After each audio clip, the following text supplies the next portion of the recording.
Out on the open ocean, luxury escapism relies on a tightly controlled environment. The isolation of a multi-million-dollar superyacht requires an absolute chain of command to survive the inherent dangers of the sea. On below-deck Mediterranean, Captain Sandy Yawn wields that command. She operates with a level of structural power that elevates her above a standard reality television personality. She functions as an absolute sovereign. She rules her vessel through clinical surveillance and an unyielding commitment to international maritime safety codes. By leveraging those codes, she executed a corporate takeover of her own franchise, turning the boat into a psychological panopticon where every crew member is permanently visible and completely contained. The transition from the loose, unscripted yachting culture of the show's early years to this hyper-managed compliance model illustrates exactly how modern reality television has been industrialized. The ultimate authority on these vessels comes from institutions like the Maritime and Coast Guard Agency, the governing body that grants a captain their absolute legal mandate. This document is Marine Guidance Note 296. It explicitly classifies seafarers using certain medications as temporarily unfit for work, regardless of the prescribed dosage. Armed with this framework, the captain deploys what can be described as a license shield. Any workplace disagreement or pushback from the crew is immediately framed as an existential threat to her professional maritime credentials. This tactic paralyzes subordinates. A crew member cannot challenge her management style without appearing to challenge international law itself. Using maritime law as an interpersonal management tool forces a highly volatile human workplace into a rigid system of corporate compliance.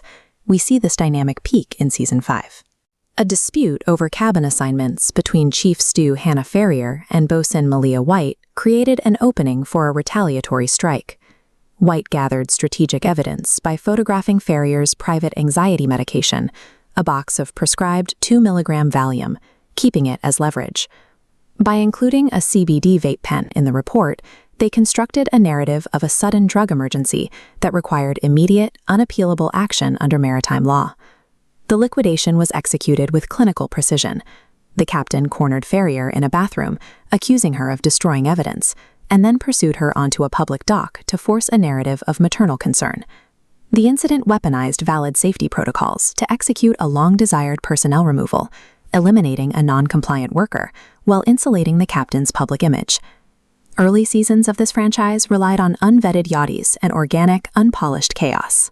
Today, production is a highly rationalized, multi-million-dollar corporate operation.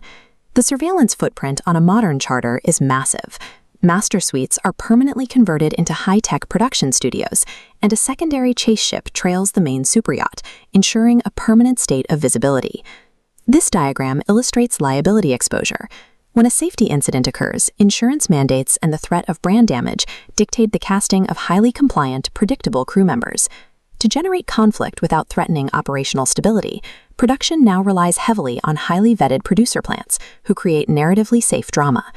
This systemic cleanup sanitizes the volatile human element to protect the network and the vessel owners from the severe financial costs of real-world maritime accidents. This blueprint illustrates the captain's Panopticon style of management. She uses direct, micro-level interventions to ensure subordinates remain in a state of constant visibility. She frequently visits the guest dining area to audit the crew's performance, asking leading questions to bait complaints the guests hadn't noticed. This paralyzes the interior staff's independent decision-making and asserts total command over their workspace. Yet this surveillance is selectively applied. While the interior faces clinical containment, the male-dominated deck departments receive soft pastoral interventions. Severe safety violations, like reporting to duty intoxicated, are forgiven as teachable moments. This hierarchical elitism surfaced entirely when the captain defended her actions by contrasting her own credentials with the role of a waitress, actively devaluing domestic service labor. These blatant double standards undermine the impartial authority required of a ship's master, generating deep resentment from the audience. In the broader industrial design of reality television, real-world vocational labor is treated as high-density, disposable fuel to keep the machinery running. When conflicts arise, the corporate streaming apparatus will always protect a highly compliant, risk-averse figurehead over an authentic, chaotic worker. A captain can manage a ship using spreadsheets, insurance protocols, and rigid regulatory codes, but the human element consistently resists complete containment. This is the sovereign's gambit. Absolute corporate safety is achieved, but at the cost of the organic interpersonal drama that made the franchise a cultural success. It leaves us to ask if these extreme measures are truly necessary for survival at sea, or if they are simply corporate gatekeeping in disguise.